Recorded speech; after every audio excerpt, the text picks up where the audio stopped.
A continuación la grabación de lo que fue nuestro CIPAS de la unidad 3 realizado el sábado 9 de noviembre de 2024, eso con el fin de que les quede el soporte, tomando en cuenta que se presentó el fallo de la grabación. Así que voy a ser muy concisa con la explicación de los ejercicios 1 y 2 y el ejercicio complementario. Es importante tener en cuenta que esta actividad tiene 115 puntos y que parte de esa puntuación, 20 puntos, son del ejercicio complementario. Para aprobar esta actividad, ustedes deben sacar al menos 69 puntos. Esta actividad inició el 28 de octubre, finaliza el 26 de noviembre y recordemos que vamos a realimentar aportes que hagan en el foro hasta máximo el día 23 de noviembre. Importante que desde ya estén haciendo sus aportes y no esperar hasta este último momento.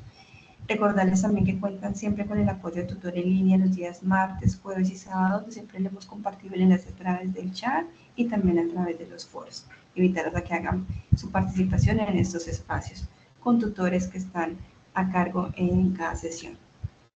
Bien, para poder nosotros hacer los ejercicios 1, 2, es importante que tengamos claro el razonamiento, qué es eso, o sea, qué consiste. Entonces, cuando nosotros nos dan un argumento, el razonamiento va a consistir precisamente en esa actividad que tiene nuestro cerebro para organizar todas las ideas, unas ideas que son conocidas como las premisas y que son válidas, y así poder nosotros obtener una o alcanzar una conclusión. El razonamiento que estamos viendo en esa actividad es el razonamiento de tipo deductivo y de tipo inductivo. La diferencia, y es importante que la tengan presente, es que el tipo deductivo estamos hablando de validez porque parte de un hecho conocido y general y se pueden establecer a partir de allí hechos particulares. Entonces va de lo general a lo particular o a lo específico. Mientras en el inductivo hablamos de probabilidad porque empieza con hechos que suceden de forma particular y establecemos una conclusión general. Así que puede que sea cierta como puede que no, por eso hablamos de probabilidad. Aquí tenemos unos ejemplos donde decimos, el primer argumento dice, todos los ciclistas profesionales tienen alta resistencia aeróbica. Nairo Quintana es ciclista profesional, por lo tanto, Nairo Quintana tiene una gran resistencia aeróbica. Importante reconocer quién es la conclusión y quién es las premisas. Cuando nosotros tenemos esa expresión de por lo tanto, que lo vimos en la unidad 1, por lo tanto, entonces se concluye o generalizamos ya, estamos estableciendo ya la conclusión. Aquí en este caso, Nairo Quintana tiene una gran resistencia aeróbica, será nuestra conclusión, y lo que esté anterior a ello o lo que precede para poder establecer esa conclusión es lo que nosotros conocemos como premisas. Las vamos a poder reconocer en nuestro lenguaje natural separada por puntos, ¿cierto? O por expresiones como y. ¿Sí? Entonces, en este caso, todos los ciclistas profesionales tienen alta resistencia aeróbica, será mi primera premisa.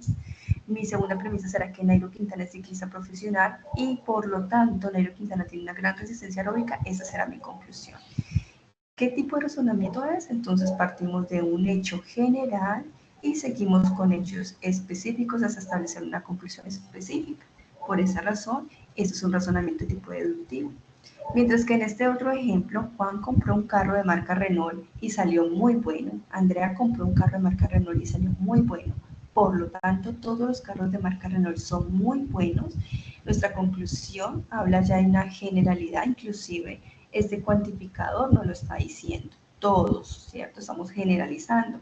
Mientras que Juan y Andrea son hechos particulares que hayan comprado su carro y les haya salido de muy buena calidad. Así que este razonamiento que parte de hechos particulares hasta una generalidad es de tipo inductivo. En el ejercicio número 1, precisamente ustedes tienen que identificar quiénes son las premisas, cuál es la conclusión, identificar el tipo de razonamiento y argumentar por qué eligió ese tipo de razonamiento. Este ejercicio número 1 vale 15 puntos y precisamente como el ejemplo anterior, consiste en identificar esas premisas y conclusión y qué tipo de razonamiento es. Este es el argumento de ejemplo.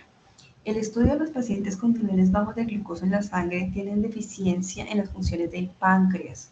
Las personas sanas tienen niveles normales de azúcar. Por lo tanto, las personas con deficiencia de las funciones del páncreas están enfermas y tienen deficiencia de glucosa en la sangre.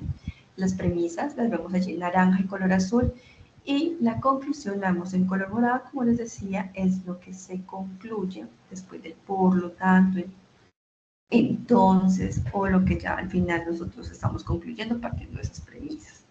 Identificamos las premisas, como les decía, premisa en color naranja, en color azul, son nuestras premisas, y lo que está en color morado es nuestra conclusión. El tipo de razonamiento que estamos usando aquí es deductivo porque estamos partiendo de un hecho general que es el de color naranja, donde sabemos que ya esto es real en todos los pacientes que tengan niveles bajos de glucosa en la sangre, tienen deficiencia en funciones del páncreas, ya es una generalidad, y vamos hacia hechos particulares. Por eso es de tipo deductivo.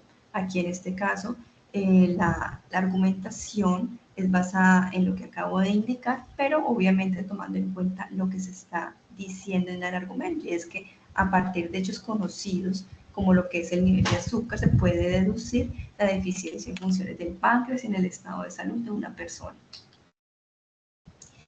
Hicimos unos juegos de razonamiento deductivo e inductivo que ustedes los pueden obtener allí en este foro, ¿sí? En el foro que les hemos compartido los juegos, allí ustedes pueden hacer abrir este tipo de enlaces y hacer, pues obviamente, la dinámica. Es muy importante que ustedes hagan esto para que refuercen el conocimiento, identifiquen tipos de razonamiento deductivo, tipos de razonamiento inductivo. Luego pasamos a lo que eran los cuantificadores, y entonces es importante reconocer que cuando hablamos de cantidad en una proposición o en un argumento, esa cantidad, esa expresión de cantidad nos va a decir que es el cuantificador. ¿Y qué expresiones serían esas de cantidad? Todos, algunos, ninguno, no todos. Esos son ejemplos de expresiones utilizadas en el lenguaje natural para determinar una cantidad. Esos son los cuantificadores. Ejemplo: todos los estudiantes aprueban la tarea 4. Este todos es mi cuantificador. Algunos estudiantes asisten al CIPAS. Este algunos me está hablando de cantidad, ¿cierto? No todos los estudiantes asisten al CIPAS. El lenguaje simbólico, que es importante para ese primer ejercicio, aquí lo tenemos la expresión para todo, para ese segundo ejercicio, perdón, para todo, que es una A invertida, para todo X que pertenece, ustedes ya conocían eso porque vimos esto en conjunto, pertenece a un conjunto A, se cumple, pueden ser dos puntos, puede ser un paréntesis, se cumple un P de X, se cumple un predicado. Y en el existencial, que es una E invertida, una girada, tenemos el existencial normal y el existencial único, que simplemente la diferencia es con un signo de admiración al final. Existe un X, un elemento X tal que pertenece a tal que se cumple un P de X. O existe un único X que pertenece a tal que se cumple un P de X, un predicado. Este es el lenguaje simbólico para los cuantificadores generalizado. En el cuantificador de tipo universal tenemos universal afirmativo o universal negativo. El universal afirmativo y el universal negativo, pues tenemos el lenguaje simbólico que les acabo de mencionar generalizado, donde se lee, por ejemplo, en el universal afirmativo: para todo X que pertenece a, se cumple un P de X. Un ejemplo sería: todas las gaviotas vuelan, y una expresión en lenguaje simbólico adecuada sería que para todo X que pertenece a, se cumple, entre paréntesis, que X vuela. Entonces vemos que X es nuestro sujeto y vuela es nuestra cópula, nuestro verbo, que se debe colocar en el caso afirmativo de forma afirmativa, y en el caso negativo también iría allí en el predicado: no vuela, ¿cierto? Allí se coloca la negación, no se coloca acá en el símbolo de para todos, sino que se coloca en el predicado, ¿sí? Se niega el predicado. En el existencial, la misma situación, tenemos existencial afirmativo, existencial negativo, donde colocamos que existe un X, por ejemplo, para este caso algunos ingenieros son docentes, existe un X que pertenece a un conjunto U. La expresión que pertenece a un conjunto U, esta U, puede ser U, puede ser A, puede ser cualquier letra, lo importante es que sea mayúscula. Recordemos, la denotación en conjuntos es con letras mayúsculas, que pertenece a U, tal que X es docente. Esto estaríamos hablando X refiriéndonos a los ingenieros, ¿cierto? Y es docente refiriéndonos a la cópula y su predicado. El existencial negativo, la misma situación vamos a negar es en el predicado. Ejemplo, algunos médicos no son especialistas. Entonces, existen X tal que pertenecen a U y estos X, refiriéndonos a los médicos, no son especialistas en la negación. Podemos utilizar la virgulilla o ya los símbolos que conocemos de negación de la unidad número 1. Siempre lo debemos colocar en el predicado, ¿sí? La cópula y predicado se debe colocar acá, en este lado de la negación. Existencial único, refiriéndonos a una única persona que cumple una característica. Tenemos este ejemplo: existe un único presidente de Colombia, existe un único X que pertenece a, ejemplo, a nuestro gran país Colombia, en este caso lo denotamos con la letra U, tal que X, refiriéndonos a esta persona, es presidente. En las proposiciones categóricas es importante reconocer que son enunciados que se afirman o niegan que algunos o todos los miembros de una categoría, refiriéndonos a los sujetos, estén incluidos dentro de otros, refiriéndonos a lo que es el predicado, lo que se dice de ese sujeto. Pero además es importante reconocer las partes. Ejemplo, ningún planeta es esférico o algunas motos BMW no son fabricadas en Alemania. Entonces, en azul vamos a reconocer a el cuantificador. En morado estamos reconociendo a nuestro sujeto. En verde estamos reconociendo a nuestra cópula, que hace parte de la proposición categórica. Y en rojo estamos reconociendo lo que se dice el sujeto, es decir, el predicado. Esas son las partes que componen una proposición categórica. Aquí la vemos un poco más detallada. El cuantificador haciendo referencia a cantidad en la proposición, expresiones como todos o algunos. Estamos hablando de una cantidad. El sujeto, que es como el protagonista de nuestra oración, nuestro argumento, van a ser esos individuos o cosas de los que trata la proposición. La cópula es el lazo, une al sujeto con el predicado. Este es el verbo que nosotros vamos a reconocer, ¿cierto? Y que establece esa relación entre sujeto y predicado. El predicado es lo que afirmamos o negamos del sujeto, lo que se dice de ese sujeto. Ejemplo, ningún político es corrupto. En azul, ningún es el cuantificador político. En color morado estamos hablando del sujeto. Esa es la cópula. Y corrupto, en este caso, lo que se está diciendo del sujeto es nuestro predicado. Algunas motocicletas BMW no son fabricadas en Alemania. Miren aquí la misma situación, algunas de nuestro cuantificador, motocicletas BMW son nuestro sujeto, no son, estamos hablando de la cópula. Y ojo aquí, estamos colocando la negación de la cópula. Tenemos que colocar, la cópula va a ser o afirmativa o negativa. Fabricados en Alemania, estamos hablando ya de lo que se dice ese sujeto, es decir, el predicado. Las clases de proposiciones las podemos tener de modo A, que se refiere al universal afirmativo, ¿sí? Ejemplo de esto, la declaración como la vamos a encontrar en forma general, es que todo S es P.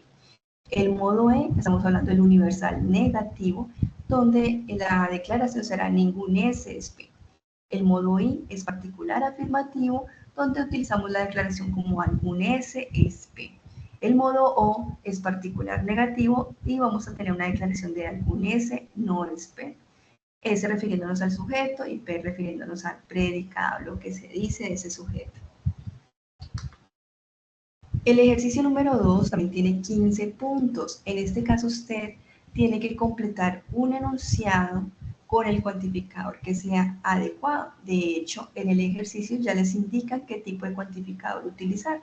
Luego establecen la estructura de las proposiciones dadas en un cuadro donde van a establecer sujeto, predicado, cópula, tipo de proposición, y luego deberán emplear el cuadro de oposición para establecer la relación que existe entre las dos proposiciones categóricas dadas. Entonces, ejemplo, si tenemos estas dos proposiciones P y Q, aquí debemos completar este espacio vacío que se les da, en el caso de ustedes, una línea, está trazada allí para que establezcan el cuantificador adecuado y les dicen qué cuantificador usar.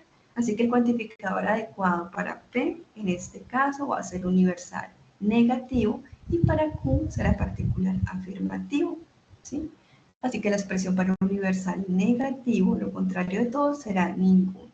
Y particular afirmativo, estamos hablando de que algunos médicos son especialistas. Luego de establecer el cuantificador adecuado, sigue definición de la estructura de la proposición categórica. Para definir la estructura tienen unos cuadros para P y para Q que deberán establecer el tipo, el cuantificador, el sujeto, la cópula y el predicado. Para tener claro qué tipo es, pues debemos saber que universal afirmativo es la forma A, todo S es P, universal negativo la forma E, ningún S es P, particular afirmativo la forma I, algún S es P, y particular negativo la forma O, algún S no es P. Esto está basado en el cuadro de oposición. La definición de la estructura entonces para P será que el tipo de proposición categórica, en este caso ya no lo decía un universal negativo, entonces es el modo E. El cuantificador, la expresión que nos da cantidad, ninguno. El sujeto en este caso es médico, la cópula es el verbo sobre estar, en este caso es, y el predicado lo que se está diciendo del médico, en este caso especialista. Hacemos lo mismo con Q, el tipo en este caso particular afirmativo es el modo I, el cuantificador será la expresión algunos, el sujeto médicos, la cópula son y el predicado especialistas. Tenemos que al realizar el lenguaje simbólico para estas dos, en el caso de ningún médico es especialista, recordemos es universal negativo, vamos a hacer la negación en el predicado. Entonces tenemos para todo X que pertenece a un conjunto, se cumple que X no son especialistas. Miren la negación, la virgulilla, no son especialistas.